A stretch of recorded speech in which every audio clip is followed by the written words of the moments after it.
Cheers echoed through the crowded diner. Among the boisterous Marines, the waitress Lyra Thorne just wanted to finish her shift in peace.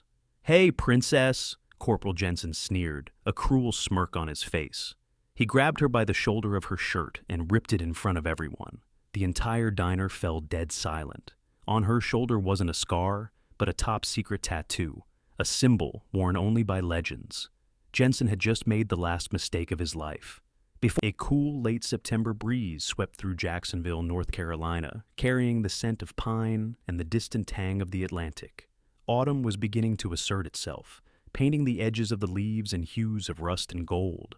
Along the main strip that catered to the nearby Marine Corps Base Camp Lejeune, neon signs flickered to life against the deepening twilight. One sign, a buzzing blue anchor with the words "The Salty Dog Diner," cast a welcoming glow onto the pavement. Inside, the diner was a microcosm of the base itself. The air, thick with the smell of sizzling grease, cheap beer, and the raw energy of young men, vibrated with the sounds of classic rock blaring from an old jukebox and boisterous, exaggerated war stories. Amidst this chaotic symphony of masculinity, Lyra Thorne moved with the silent efficiency of a phantom. At 24, she was strikingly beautiful, with smooth, fair skin and jet-black hair pulled back into a severe, tight bun that exposed an intelligent forehead and a graceful neck. Her attire, a simple, slightly faded olive-drab t-shirt and worn blue jeans, was deliberately unremarkable, yet it couldn't entirely conceal the disciplined strength in her lean frame. Every step was measured, every movement economical, as if guided by an invisible training manual. "Hey, princess! Watch where you're going." The grating voice belonged to Corporal Chad Jensen. He sat with his cronies at their usual corner booth, a self-appointed king on a cracked vinyl throne. In his mid-20s, Jensen was a bulldog of a man, with a thick neck, a sun-reddened face, and the arrogant swagger of someone who mistook cruelty for strength.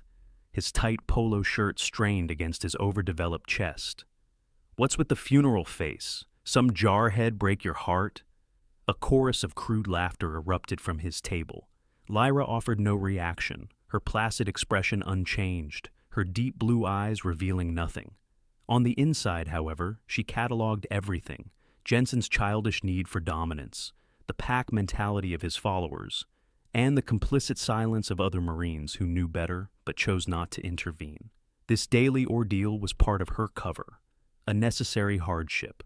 Her mission was to listen, and a disregarded waitress often becomes the most invisible person in the room, the perfect listener. Her target tonight sat at the bar. Lieutenant Colonel Marcus Slade was a man carved from propaganda posters. In his early 50s, he was tall and commanding, with silvering hair and a perfect high and tight cut. His decorated service uniform was immaculate, a testament to a storied career. But behind his handsome, chiseled features, his eyes were as cold and lifeless as chips of slate. He was speaking in low tones to a civilian contractor, and Lyra, pretending to wipe down a nearby counter, moved just close enough. Her ears, trained to filter battlefield noise, easily isolated the key phrases from his hushed conversation. Container 7B, schedule change, South Docks. The pieces of a dark puzzle were clicking into place. Her gaze met that of the man behind the bar. Gunny Fitz, the diner's owner, was a large barrel-chested man in his late 50s. A magnificent silver mustache framed a kind but weary face, and his sharp eyes had seen more than most men could imagine. He gave Lyra a nearly imperceptible nod, a silent acknowledgement that he too had noticed Slade. Fitz was more than her boss. He was her lifeline, her asset on the ground. When Lyra slipped into the kitchen to grab a fresh pot of coffee, Fitz was already there, ostensibly checking inventory. "Slade's wound tighter than a drum tonight," he murmured, his voice a low rumble. "Took a call a few minutes ago, and all the color drained from his face. That container 7B you overheard. It's listed as surplus medical supplies headed for disposal. A perfect way to make something much more valuable disappear." Lyra's blue eyes were focused. "I need the exact shipping manifest for that container." "Leave it to me," Fitz said, his tone paternal. "You just watch your back with that punk Jensen. He's like a rabid dog. The more you ignore him, the harder he bites." That brief exchange was their island of safety. Fitz wasn't just following orders. He was protecting the daughter of a fallen comrade, a promise he'd made long ago. As Lyra returned to the floor, she noticed a new customer. Captain Elias Vance sat alone in a quiet booth, his laptop open. In his late 20s, Vance was lean and intellectual, with thoughtful hazel eyes behind simple black-framed glasses. He lacked the boisterous swagger of the other Marines. His was a quiet, observant confidence. He was dressed in a neat, casual button-down, a stark contrast to Jensen's aggressive civvies. Vance was conducting his own covert investigation, troubled by logistical anomalies and shipping records that didn't add up, all of them signed off by Lieutenant Colonel Slade. He felt he was on the edge of something deeply wrong, but challenging a superior officer of Slade's stature was career suicide. His gaze drifted to Lyra as Jensen's group sent another volley of jeers her way. He saw not a weak-willed victim, but an unnerving stillness, a profound calm in the eye of a petty storm. He didn't know why, but he felt a sense of respect for her, unaware that their separate secret wars were about to collide. A few nights later, the atmosphere in the Salty Dog Diner was thick with a volatile mix of exhaustion and bravado. Jensen and his crew had just returned from a grueling multi-day field exercise, and they were drinking with a vengeance, trying to wash away the memory of mud and misery with cheap lager. Jensen, in particular, was louder than usual, his chest puffed out. The special duty for Lieutenant Colonel Slade had elevated his sense of self-importance to new heights. "I'm telling you," he slurred, slamming his mug on the table for emphasis. "Slade knows who his real trigger pullers are." He said, "Jensen, I need a man I can trust for a priority shipment this weekend, the South Docks. He knows only the best can handle that kind of responsibility." Lyra was clearing a nearby table, her back to them, her heart hammered against her ribs. South Docks. This weekend. It was the final confirmation she needed. She lingered for a fraction of a second too long, trying to catch a specific time, her focus intense. In that brief moment, Jensen turned and caught her eye. His own eyes, bloodshot and fueled by drunken paranoia, narrowed. "What are you looking at?" he snarled, shoving his chair back as he stood up, his movements clumsy. The jukebox seemed to falter, and conversations around the room died down. "You listening in on my conversation, you little sneak?" From his booth, Captain Vance looked up from his laptop, his expression hardening. "Corporal Jensen, that's enough. Sit down." The command, coming from an officer in front of his men, was like a spark hitting gasoline. Jensen's face contorted with humiliated rage. "Oh, the captain's here to protect his little pet? What's the matter, sir? Did she whisper some sweet nothings to you?" He turned his full, drunken fury on Lyra, stalking towards her. "I'm gonna find out what you're hiding." Before Vance could get to his feet, before Gunny Fitz could round the counter, Jensen lunged. He grabbed the collar of Lyra's olive-drab t-shirt with a meaty fist and yanked. The sound of tearing fabric was sharp and ugly, cutting through the sudden silence of the diner. The rip was jagged, running from her collarbone down over her shoulder, exposing the smooth, pale skin beneath. And there, stark against her flesh, was the tattoo. It was no mere ink, it was a declaration. A spectral skull, its eye sockets hollow and menacing, was entwined with the lethal grace of a Marine K-bar dagger. Beneath it, the unmistakable crossed bones and skull of the Recon Jack. It was the Phantom Jack, the unofficial sigil of the 7th Marine Expeditionary Reconnaissance Battalion, a legendary special operations unit that had been officially and secretly disbanded. A heavy, absolute silence fell over the room. Jensen froze, his hand still holding the torn cloth.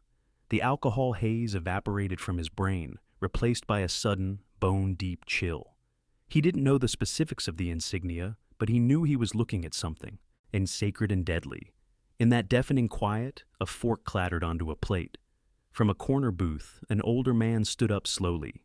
Master Sergeant Gunny Cole was a living relic of the old Corps, a man in his late 40s with a face like tanned leather and a ramrod-straight posture that 2 decades of service had forged into his very spine. He was known for his quiet demeanor and an intolerance for foolishness. He looked at Lyra, his eyes wide with a mixture of disbelief and profound respect. He recognized the symbol from whispers and classified after-action reports he was never supposed to have seen. He took a step forward, his voice a gravelly whisper that carried across the entire room. "Gunnery Sergeant?" The title hung in the air like a live grenade. Captain Vance was already on his feet, his face ashen. He knew. From the restricted files he'd accessed during his own investigation, he knew the 7th MEB were ghosts, legends. And one was clearing tables in a greasy spoon diner. At Jensen's table, Corporal Miller, a young Marine who had always been a reluctant follower, felt a wave of nausea. He hadn't just watched his superior assault a waitress. He had watched a corporal in the United States Marine Corps lay hands on an operator who wore the mark of a warrior elite. His silent complicity now felt like a profound betrayal of the uniform he wore. The shame was suffocating. He had failed a test he didn't even know he was taking. The chaos that followed the revelation was swift and brutally efficient. Master Sergeant Cole took charge with the instinct of a seasoned NCO, his voice cutting through the stunned silence. "Military police are en route. Nobody leaves." He posted 2 burly sergeants at the door, while he stood guard over the now sober and terrified Corporal Jensen. Lyra pulled the torn edges of her shirt together, her expression a mask of cold fury. The timid waitress was gone, replaced by a commander. Her eyes met Captain Vance's across the room. "My office now," she said, her voice low, but carrying an authority that brooked no argument. She nodded towards Gunny Fitz's back room. Within the hour, Fitz's cramped, cluttered office had transformed into a tactical operations center. A large map of Camp Lejeune and its surrounding docks was spread across his desk, held down by coffee mugs. Vance had his laptop open, projecting logistics spreadsheets onto the wall. The data was damning. "He's been using a ghost ledger," Vance explained, pointing at the screen. "Official manifests show old medical supplies being moved for disposal. My unofficial logs, compiled from sources who noticed discrepancies, show corresponding weight and security protocols for heavy ordnance. It all leads back to Container 7B. Lyra absorbed the information, her mind processing it with terrifying speed. Jensen's bragging confirmed the location. The South Docks. Slade is swapping the containers in transit, using forged paperwork to cover the switch. He's selling a full arsenal, assault rifles, grenade launchers, C4, to an offshore paramilitary group. He's gotten arrogant, Vance said, shaking his head in disgust. He thinks his record makes him untouchable. That arrogance just became fear, Lyra countered. The moment Jensen was taken into custody, Slade knew his timeline was compromised. He's no longer just covering his tracks, he's cutting loose ends. As if on cue, Fitz's old rotary phone jangled harshly. He answered, listened for a moment, and his face went grim. He held the receiver out to Lyra. "It's my contact in logistics, Staff Sergeant Garza. He sounds spooked." Lyra took the phone. "This is Thorne." The voice on the other end was strained and breathless. "Gunnery Sergeant, it's Rico, my buddy Sergeant Davis. He was the one who was going to get you the final manifest for 7B. He was just run off the road on Highway 17. A black SUV, no plates. They're calling it a hit and run, but we know what it was. He's in critical condition. I can't be involved anymore. I have a family." The line went dead. Lyra placed the receiver down gently, her knuckles white. The hunt had turned lethal. This was no longer just an investigation. It was a race to prevent more bloodshed. Meanwhile, back at the base, Corporal Miller couldn't escape the ghost of his own cowardice. The image of the Phantom Jack tattoo was burned into his mind. He walked to Captain Vance's office, his heart pounding with a mix of fear and resolve. He saw other Marines from the diner whispering in the hallway, their faces a mixture of awe and shame. The incident had become a crucible, forcing each of them to look in the mirror. He knocked and entered, standing at attention before Vance, who had just returned to his desk. "Sir, I need to make a statement," Miller said, his voice shaking but clear. "I was there. I heard everything Corporal Jensen said about Lieutenant Colonel Slade and the shipment. And I did nothing when he assaulted Gunnery Sergeant Thorne. I failed my duty, sir. I am ready to testify to everything I saw and heard." His confession was the key, a direct first-hand account linking Slade to the conspiracy. It was the first step on his long road to redemption, a choice to uphold the honor he had so recently abandoned.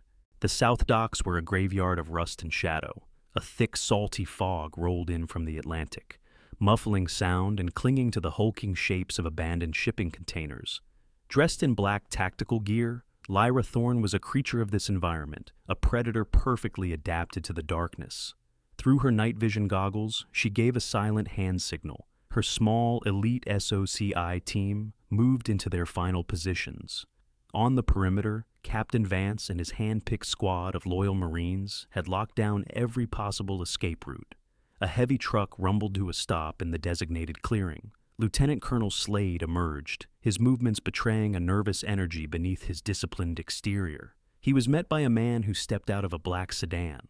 This was Kalen, the buyer, a tall, gaunt figure in an expensive suit, whose pale face and dead eyes spoke of a life spent in the cold calculus of violence. As the last crate of C4 was being loaded onto Kalen's truck, the world erupted. Floodlights from Vance's vehicles simultaneously blazed to life, turning the foggy night into a stark, artificial day. "Federal agents, drop your weapons!" Lyra's voice, amplified by a megaphone, boomed across the docks, devoid of any warmth or mercy. For a moment, there was stunned silence, then chaos. Kalen and his men opened fire, their automatic weapons spitting flashes into the glare, but they were firing at ghosts. Lyra's team responded with disciplined, overwhelming force. The firefight was brutally short. Slade, abandoning his buyers, sprinted for the cover of a container maze. He didn't get far. A shadow detached itself from a stack of crates, and he found himself face to face with Lyra. The waitress from the diner was gone. In her place stood a gunnery sergeant, her handgun held steady, her blue eyes as cold as the ocean fog. "Who are you?" Slade snarled, fumbling for his own sidearm. "I'm the reckoning for every Marine whose life you endangered," she said, her voice dangerously calm. Before his weapon could clear its holster, she moved in a blur of motion, a disarming strike that sent his pistol clattering onto the concrete, followed by a joint lock that drove him to his knees with a cry of pain. It was over. Weeks later, the verdicts were delivered. Lieutenant Colonel Marcus Slade was found guilty of treason, arms trafficking, and conspiracy under Articles 104 and 134 of the UCMJ. He was dishonorably discharged, stripped of all rank, honors, and pension, and sentenced to life in prison without the possibility of parole at the United States Disciplinary Barracks, Fort Leavenworth. Corporal Chadwick Jensen, for his assault and conduct unbecoming, was demoted to private, served 6 months in the brig, and was given a bad conduct discharge, ensuring his time in the Corps would end in disgrace. The cultural fallout on base was immense. One crisp autumn afternoon, Lyra, now in a clean service uniform, found Corporal Miller, supervising a work detail.